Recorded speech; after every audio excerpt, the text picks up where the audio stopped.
Good evening, everyone, and welcome to another round of sound. This is the #1 Cochran Sports Showdown. I'm Bob Pompiani. Thanks for joining us tonight. We got a lot to get into, including the Penguins back from Vancouver. No trades other than a swap of some draft picks. We'll talk about what happened in Vancouver and what might happen down the line. We'll also get into the St. Pete Expos. But the #1 topic tonight on the #1 Cochran Sports Showdown will be the Red Hot Pirates, who've now won 4 in a row, and today one of the best comebacks ever at PNC Park. Here to talk about it is your panel left to right. On your television screen, we have Mr. Mark Kaboly, outstanding Steelers beat writer from The Athletic. In the middle, from the Associated Press, Mr. Will Graves. And to the right, Mr. Jason Mackey, back from Vancouver, no jet lag, ready to roll here as we talk Pirates, Penguins, and other stuff. Let's begin now with Will, this team. I'll say this about the Pirates. They never quit on any game. This group is a good group, it appears. They get along well. Down 3 in the bottom of the 9th, down 3 in the bottom of the 11th. They win it with a walk-off, what I thought was strike 3, but they called it a ball, whatever. 4 in a row now. Is this sustainable moving forward? They're only 5.5 out of first, or is this just something that they're also in last place. I know that. Tied for last place, but they're only 5.5 out of first. Look, I want to credit the grit. I want to credit the resiliency. But again, if you go to the roster 1 to 25 and you look at the teams that they have to catch, are they better than the teams they have to catch? They're not. And I think, to be honest with you, I think the schedule makers did them a favor. When you look at the next 5 to 6 weeks, it's what? Astros, Brewers, Cubs, Brewers, Cardinals, Cubs. All of them. The Cardinals again, you know, and then the next series they have against a team with a losing record is the Mets at the end of July. I don't think there's going to be any ambiguity on July 31st on whether they're in or they're out. If they're in, they will have deserved and worked their way in. I just don't think it's possible. I just look at their pitching; it's still not there, and they're not going to be able to go out and beat these guys enough to catch them. That's where I'm at. You're absolutely right. I mean, I'm agreeing with you, Graves, so we might have to start this all over again because I usually don't do that, but you are absolutely right. Every time they win a couple games, we want to crown this team because they are so likable. You just look at those guys and they have fun out there, but the talent is just not there to sustain anything more than a couple games. And you'll see it. You'll see it as it goes into Houston and some of the other teams that they play that they just can't match up with them. This offense is good. Okay, but you know what? I'm getting sick and tired of hearing about injuries and injuries causing this record. You know what? You look at that offense, and a lot of that offense is out there because of injuries. That's not who they wanted out there. If it was up to the Pirates, Brian Reynolds would still be in the minor leagues right now. Kevin Newman maybe too, if not for the injury to Gonzalez. Yeah, right. I mean, even Cervelli, he wouldn't. I mean, Diaz wouldn't be in there. You go on and on. They're on their 4th shortstop. I mean, they wanted Lonnie Chisenhall to be their starting left fielder, didn't they? So it works both ways. He's on the sofa. He's literally on his sofa. Sorry, Jason's turn. That's okay. You want to crown him, crown him. I like that line, Mark. That was good. But no, I will try to have a dissenting opinion from you guys. I don't have a huge, something else to say, but here's where I'm at with the Pirates after this week. I mean, they weren't lose 7 in a row bad. We didn't think that. Are they going to go through this next month and take a buzzsaw to the Cardinals, Brewers, and everybody else that they play? No. But this team is good enough to be interesting, and I think it puts them in kind of a precarious spot. They're still only, 5.5 games out of the division right now. Yep. They're enough to be dangerous, and I think they could kind of cloud something, Will. When you talk about the trade deadline, and I know what the series are leading up to that Mets series, they could just stay around enough to kind of confuse things and make Neil Huntington's job really tough. All right, so what do they do if that's the case? Hypothetically, just say they are, because I don't think many people thought here would be mid-June and they'd be 5.5 out of first, regardless of where they are in the division.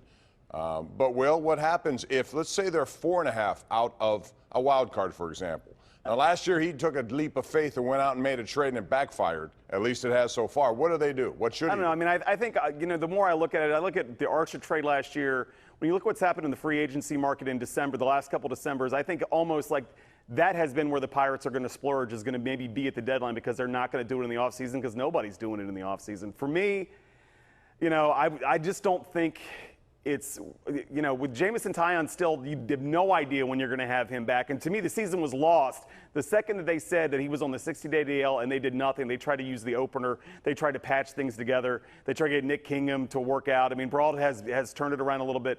So it's just not. It's a mirage on whether they're a legit 87 to 90 win team. I just don't see it happening. So if I'm Neil, I don't get confused. I flip to see what I can get for Dickerson. I see what I can get for Melky Cabrera. If you can get Cervelli on the field and hitting, and maybe he's available to somebody, and you can get some value for him in return. That's what I'm trying to do if I'm Neil. Sell, sell, sell, sell, and sell some more. Try to, I better not even say it right now, but maybe change the culture in that locker room like somebody else is trying to do. Culture's not the problem. Get rid of Polanco. Nobody wants to see him anymore. Nobody wants to see Marte. You know why? Because I think that they've hit their ceiling. They're not going to get any better. They're going to get worse, and they're just going to be a drain on your team of these young guys. Get rid of Cervelli. What's he going to do? Maybe you could get probably nothing for him. Get rid of guys like that. Let's start this over. Try to get some decent players in that minor league system. I don't think you can move forward. They're like never it going is to right admit now. that they're doing that, though.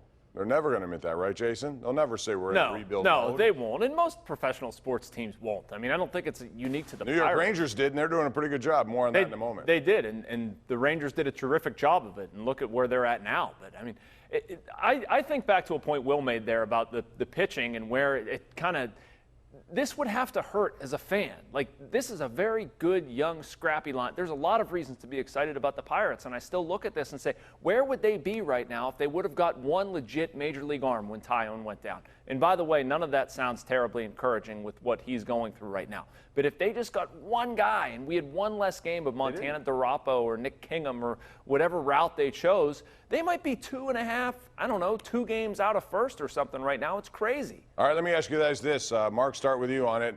Francisco Cervelli, we mentioned his name. He's out, although they're getting nice production out of Elias Diaz and Jacob Stallings, who had a big 2-run pinch hit. How about the pinch hitters today for the Pirates? 4 hits off the bench.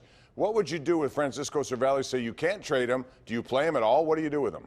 Well, I don't think you can get much from him. You might just have to cut your ties with him because I don't think, like you said, I don't think anybody's going to trade for a guy who's, has multiple concussions and who hasn't played in a month or two. And, just rewind real quick on this one.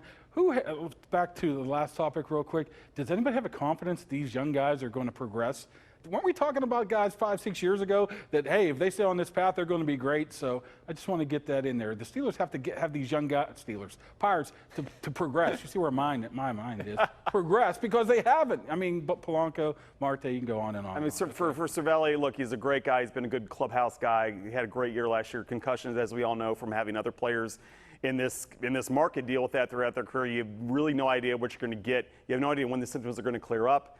And really, they're in no hurry to find out whether he can really play again, unless you're trying to get value for him at the deadline. And as Mark pointed out, how much are you really going to get for a guy that the next time who plays an aggressive position aggressively, and that's one of the reasons he keeps getting dinged up.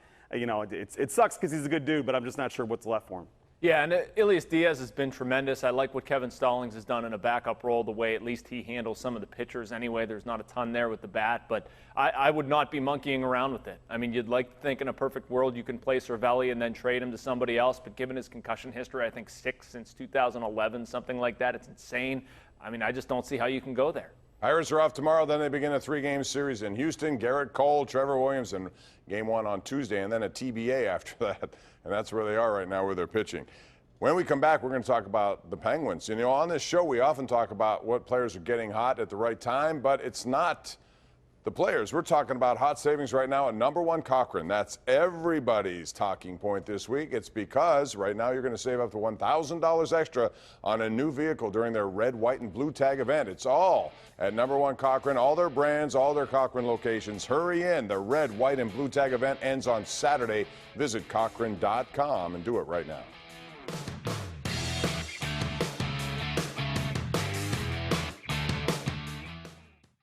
The #1 Cochran Sports Showdown is brought to you by #1 Cochran. Go one better. And by Highmark Blue Cross Blue Shield. Have a greater hand in your health.